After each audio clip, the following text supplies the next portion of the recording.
हा जो पक्षी ओरडतोय ना तो पेरतेवा असं सांगतो.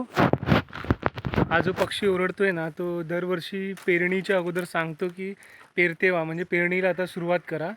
म्हणजे ज्यावेळी पावसाचं आगमन होणार असतं त्यावेळी हा पक्षी ओरडतो आणि त्यावेळी म्हणजे पूर्वीच्या काळी लोकांना पण समजायचं.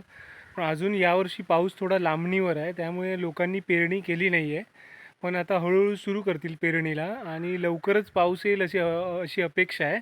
कारण हा पक्षी ओरडायला लागला म्हणजे समजायचं थोडा विश्वास बसतो की लवकरच पाऊस येणार आहे कोकणात आणि मग पेरणीला सुरुवात होणार. तुम्हाला मग पेरणीची आणि लावणीची पण व्हिडिओ दाखवेन.